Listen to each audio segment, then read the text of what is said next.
Municipal ఎన్నికల్లో BJP camp politics కు తెరలేపింది. 2 కార్పొరేషన్లను కైవసం చేసుకుంటామన్న ధీమాలో బీజేపీ నేతలు ఉన్నారు. మరో 2 కార్పొరేషన్లలో కీ రోల్ గా ఉంటామని అంచనాలు వేస్తున్నారు. 10 నుంచి 15 మున్సిపాలిటీలు గెలుస్తామని నేతలు అభిప్రాయపడుతున్నారు. 100కు పైగా మున్సిపాలిటీల్లో ఖాతా తెరుస్తామని ఆశాభావం వ్యక్తం చేస్తున్నారు. చాలా చోట్ల హంగ్ వస్తే కింగ్ మేకర్స్ అవుతామని అంచనాలు పెట్టుకున్నారు. అందుకే అభ్యర్థులను క్యాంపుకు తరలిస్తోంది హైకమాండ్. ఉమ్మడి ఆదిలాబాద్ కు చెందిన బీజేపీ అభ్యర్థులను మహారాష్ట్ర, ఛత్తీస్గఢ్ కు బస్సుల్లో తరలిస్తున్నారు.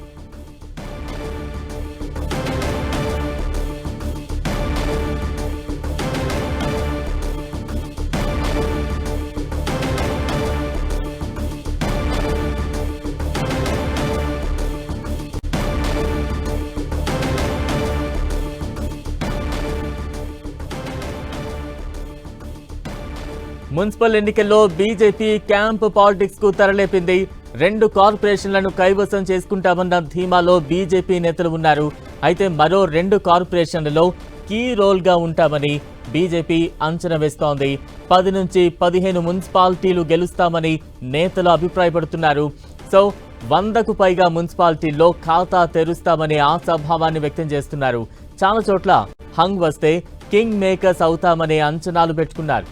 అందుకే తమ అభ్యర్థులను క్యాంపుకు తరలిస్తోంది హైకమాండ్.